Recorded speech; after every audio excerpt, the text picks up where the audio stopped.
and welcome to the Autistic Me podcast. I'm Christopher Scott Wyatt, and today I'm sitting with Tammy Dixon of Bricolage Production Company, Pittsburgh, Pennsylvania.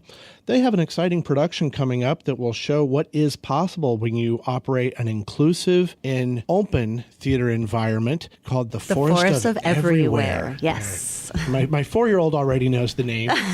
She keeps telling me. So before we begin, I'd like you to tell the audience why I was so attracted to this project and bricolage in general, your exciting history as an inclusive and activist theater in the community. Bricolage, first of all, is a word that means making artful use of what's at hand. So we really try to operate pretty organically. What is at hand? That can mean the landscape, that could mean people, that could mean materials, that could mean subjects matters. It depends on where we are in the world and what is present with us. Our history in terms of making work really begins with our relationship with the audience. We really feel without the audience, you're just rehearsing. So why do we ask them for their money, keep them in the dark, and make them clap for us when we're done? If they're so crucial to the result, then maybe there's more from that relationship that we can mine, and them from us as well. That relationship building began in a small way. First of all, by connecting with the audience and asking them what they wanted to see on our stage, giving them a plethora of options and asking them what do you want to see go into a full production? We did that for a couple of years. And then it grew into a project called Midnight Radio, where we bring audience members on the stage sometimes, where we break the fourth wall and we don't pretend that they're not there. They're a part of it. We can hear them. We ask them for their input. And then that moved on to another program called Wordplay, which is where we have audience members come up and tell their true stories set to live music. And then everything shifted to a different level in 2012 when we did our first immersive, and that was called Strata, and that stands for Strategic Training Resource and Testing Agency. And that was our first foray into the idea that we can push the envelope a little bit more, that we could get even closer with the audience. We can challenge them a little bit more. This is not about scaring anybody. This is not about forcing anybody to do anything they don't want to, but this is about engagement, encounters that mean a little bit, something a little bit different than merely observing us performing. You know, as an actor myself, I love that, you know, the adoration and the applause from the crowd and all of that stuff. But when I became more of an audience member than an actor, I found that to be stale. I found it to be not enough. And I wanted more from my artistic experience. And so what we try to do is blur the line between artist and audience. We believe that if you leave our doors the same way you walked in, then we have failed somehow. We're not dictating how you have to leave. You could leave happier. You could leave more energized. You could leave angry. You know, something has to happen. An artistic experience has to happen, and you have to be altered in some way. And then you decide for yourself what that means for you. When you're in a traditional theater space and you're part of the audience, we tend to think of the audience as one whole mass, monolith, glob kind of thing. We talk about them afterwards. That was a great audience, or that audience wasn't so great, you know, as opposed to the individuals in the audience. And when you're part of that audience, you can tend to start having, you know, thinking like the people next to you, laughing at the same time they laugh, not necessarily wanting to divert from a different opinion that's being, portrayed around you. This work sometimes is one actor to one audience member, and you have nobody else that you can rely on to tell you how you feel about something. You have to decide that. So that work has been really, it's changed us in a lot of ways, and because of it, it's organically brought us into a space of inclusion and accessibility. Not that we weren't thinking about that before, but it demands it. If we're thinking about audience members as individuals, then we can't assign you something. We can't decide what you're comfortable with. We can't decide what you're capable of, what you want to do. So that means that we have to build a deeper relationship with the audience. Now, the first production that I think of when I think of bricolage and inclusion would have to be Oho. Now, that is a very special project to me because you worked with the blind community And not only did you work with the community here in Pittsburgh, but that show had a life beyond Pittsburgh, which is something I'm hoping for the Forest of Everywhere. Yeah, me too. Yeah. That project, OHO, The Next Generation of Travel, which we created with some of our longtime collaborators, Gab Cody and Sam Turek, Jeffrey Carpenter, who is the artistic director of the company, and I, we built that together. And it didn't begin as we're going to do a show with and for the blind community. That's not how it began. It began because of the success of Strata. And we were approached by an organization that wanted to build a show for their arts festival, the Three Rivers Arts Festival, and to happen in the footprint of that festival. And because the Three Rivers Arts Festival is largely a visual arts experience, that was part of our research. That was part of what we used as material for building the show. We start with nothing. And because of that, you know, as an artist, all artists know that you sort of begin in the dark. You begin not knowing where you're going to go, not knowing if you're going to make it, not knowing if what you create is going to be successful. So that idea of the fear that surrounds the unknown of that took us into what the gallery experience was. And that experience took us into, well, there's a narrative already going on in the gallery that's been decided either by the artist or the curator, and it's hard to lay on top of that narrative or those multiple narratives yet another narrative.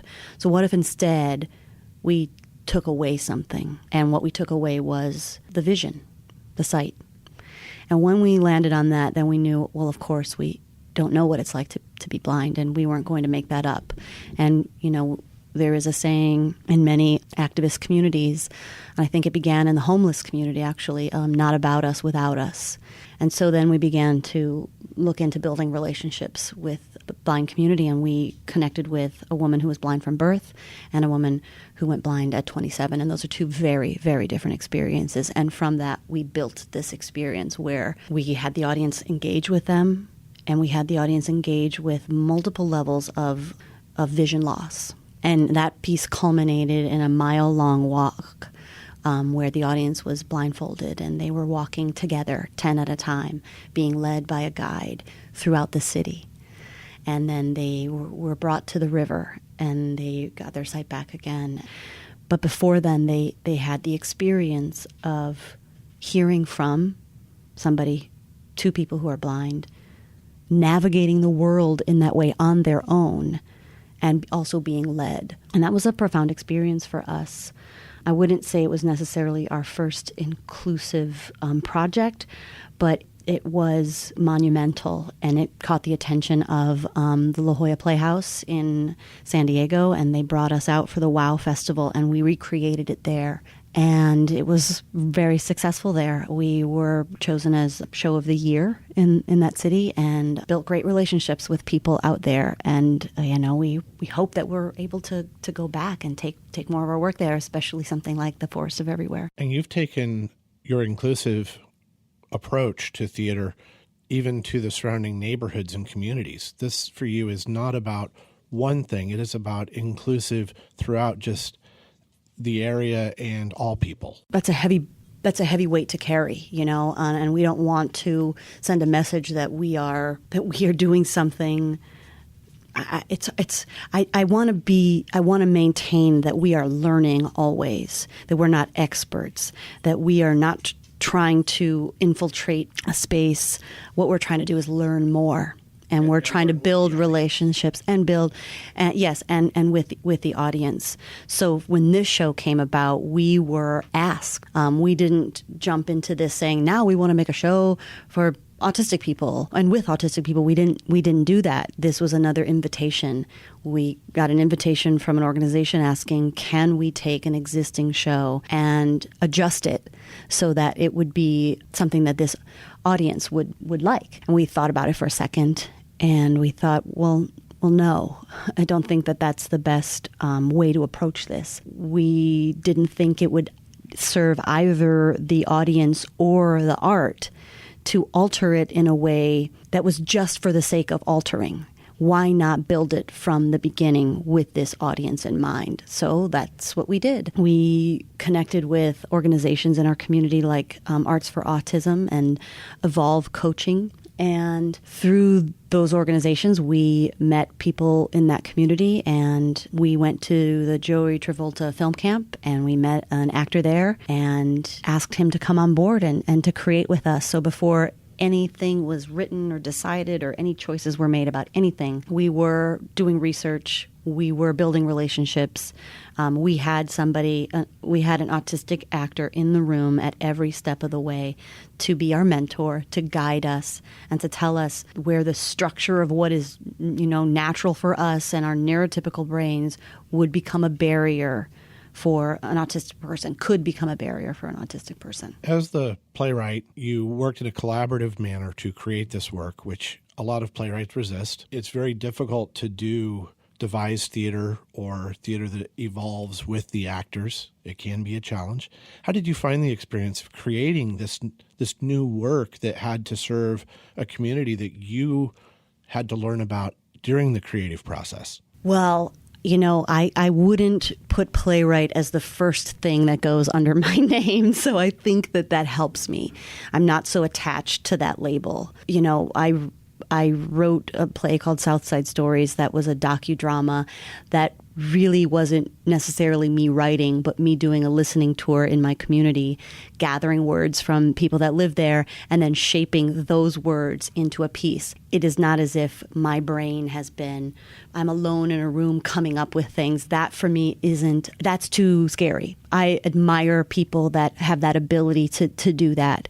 For me, that's not where my joy in writing lies. I really like to have help, that's easier for me. And the more people in the room that I trust, that I love, that I enjoy collaborating with, the better.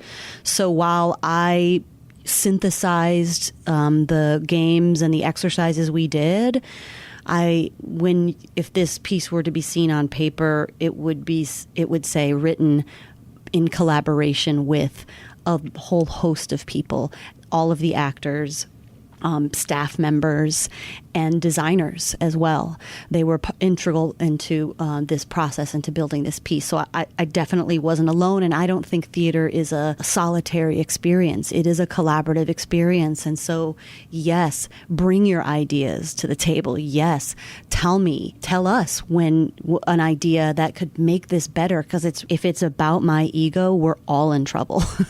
When it can be about the project, yes, we're going to fly. And, yesterday we had a set of beta tests with an audience. Our staff came through and they gave incredible notes, and we were able to come up with a more fluid idea for a part that I'm really excited about. It wasn't something I came up with. It was brought up in the room, and now I'm so glad that happened, but that can't happen with me by myself. My ideas are going to be completely limited to, what's in the narrow world of my brain, which is why this, theater is inherently inclusive. And if I can get my ego out of the way, which is not always easy for me, I don't have to bear the burden of making all those decisions myself, nor do I want to. So it was fine for me. I like that process. I like that way of working much better. Can you tell us about the Forest of Everywhere and what this work now is that our community and hopefully others will eventually get to see? I know I'm bringing two little excited ones. Oh, I can't wait. Okay, the Forest of Everywhere. The conceit behind it, the story behind it, is that there was a colossal storm, a world storm that happened that discombobulated the landscape, moving cities and towns from one side of the world to the other and displacing people.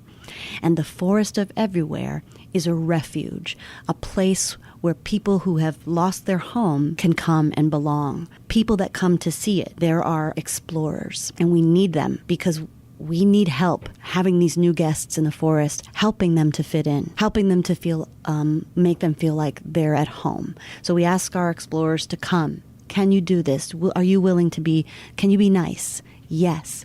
They come in and they have to take an oath. Do you promise to be kind? Do you promise to be gentle? And do you promise to help everyone you meet feel like they belong? If you can do that, come on into our forest, meet the new guests, and help them. You'll meet a dancing burro who has lost his groove, and you need to help him get his groove back. You'll meet a singing ostrich who lost her song, and she needs you to sing with her and play her magic harp.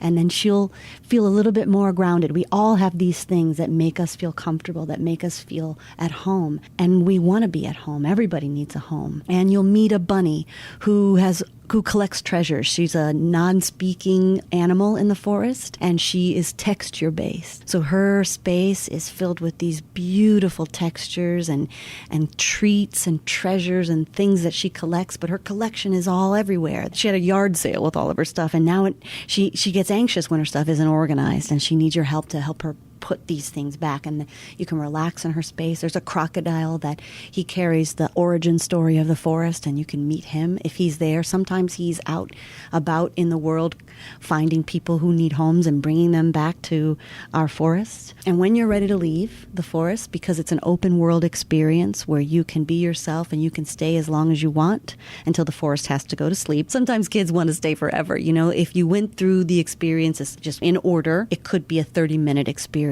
But we've had kids stay as long as 90 minutes. They just love it so much and they want to keep playing. When you're ready to leave, you meet Oshin, the great prince of the forest, and he takes you to the end space where he thanks you for your participation, and he tells you that you are here, that you are enough, that you will be remembered, and he gives you a little gift from the forest to take with you. And maybe you'll think about the oath you took in the forest and carry that oath out into this world that so much needs the idea of kindness. Could you let us know how to find ticket information and dates of the performances? Yes. The forest opens officially on May 17th and close on June 3rd. You can find information for tickets and about all of our programs at bricolagepgh.org. That's bricolage.org. All of our information is there. And one of the things that Bricolage has done for our region, and I hope more theaters follow this lead, is you go out into the schools. You have programs like Midnight Radio that also replay locally on WYEP, I believe. Yes, sometimes they do, yes. And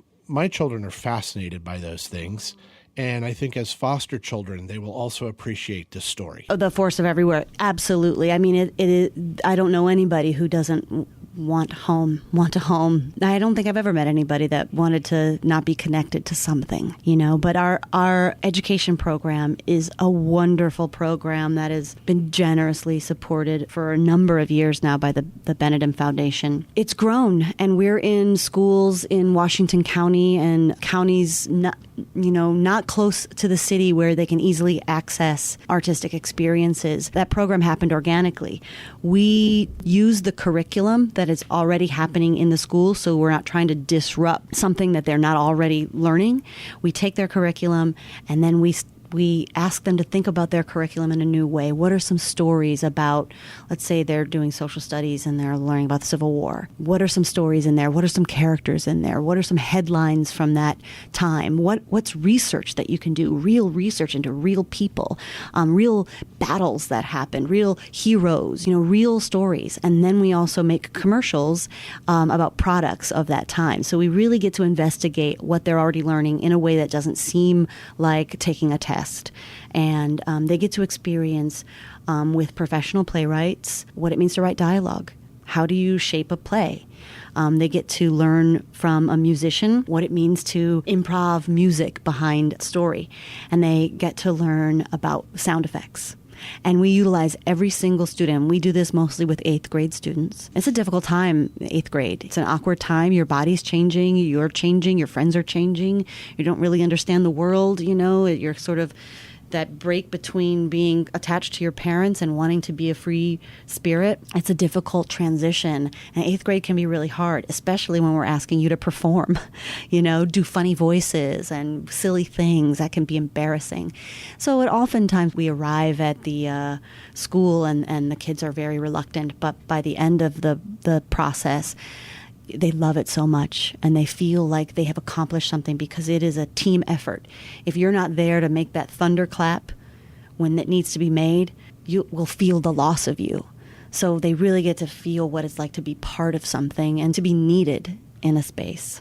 And in the Forest of Everywhere, you're trying to make the audience, the young audience members feel needed. Oh, yes. They have a job if they want to take that on. And their job is to be nice and kind and help everyone feel like they belong, to engage with the puppets that are in the forest, the donkey and the ostrich and the bunny and our crocodile. Engage with them, like help them. They're sad, they're homesick, they don't really know if they fit in yet. And we all know what it's like to not fit in and what that makes you feel like and what it feels like when you do. And so we ask that they bring that part of themselves to the forest and be there, and help them by making a song or doing a dance or organizing treasures. I would like to take this final moment to bring up the fact that theater doesn't happen without support. And I know that you have mentioned to me that you're thankful for the support you're receiving for the Forest of Everywhere.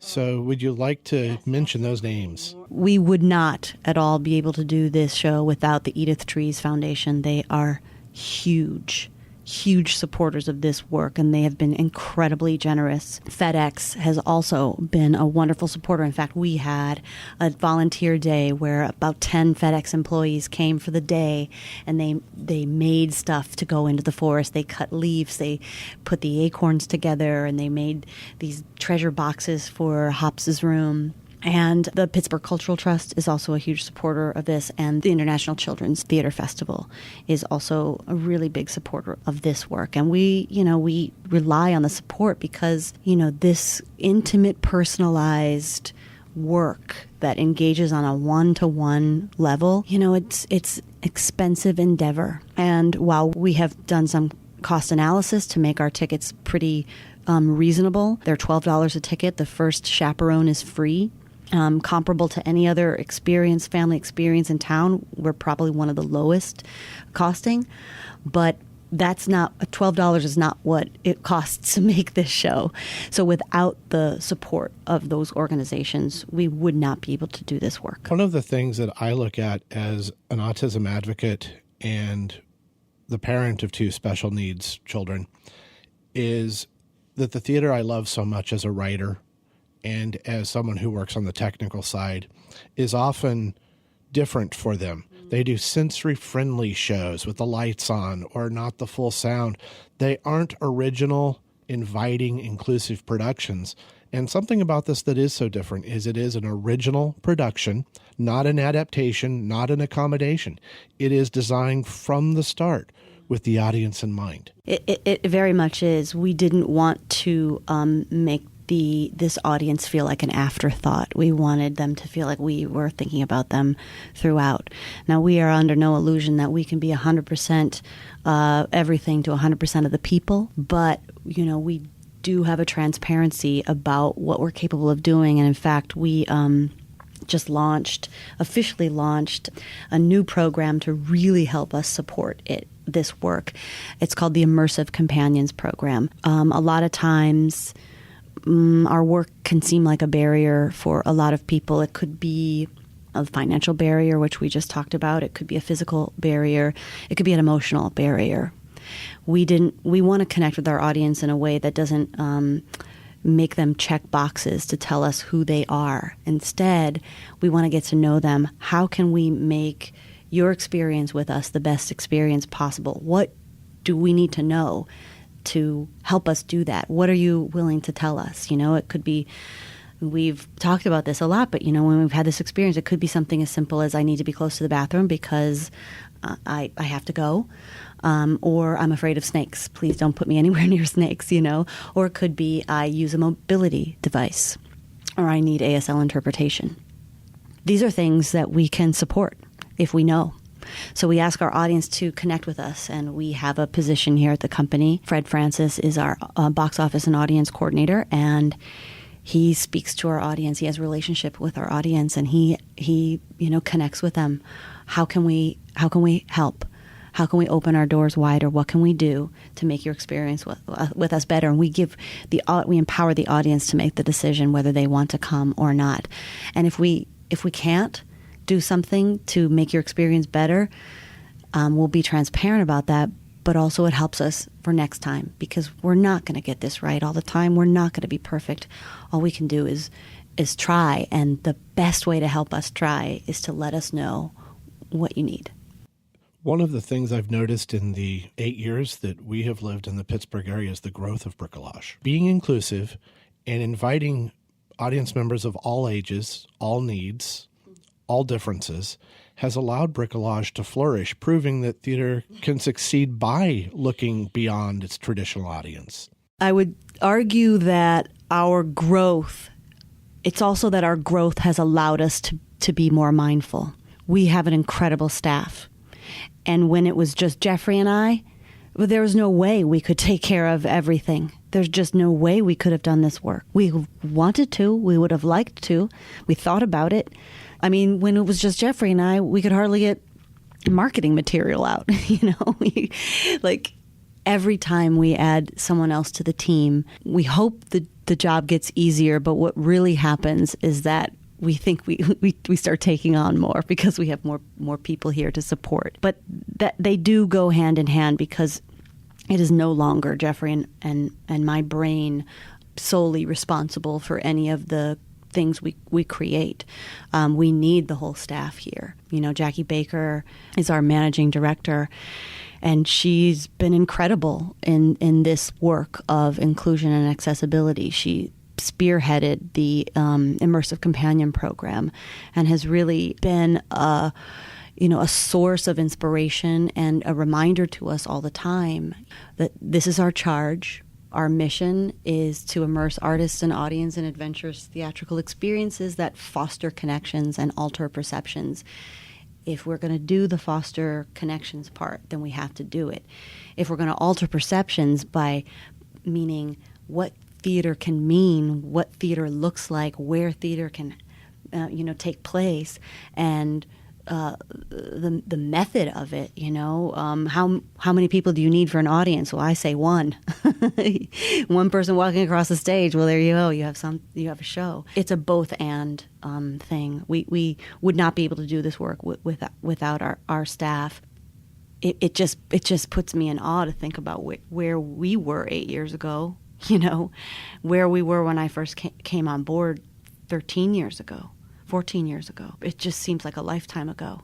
When I think about it, it's overwhelming. I want to thank Tammy Dixon and Bricolage Production Company for inviting the autistic me to discuss the forest of everywhere. I want to remind you that you can visit the Bricolage website. Tammy, would you give that to people one more time? bricolagepgh.org, BRICOLAGE.org. Again, I am Christopher Scott Wyatt, and it has been an honor to be joined by Tammy Dixon on The Autistic Me.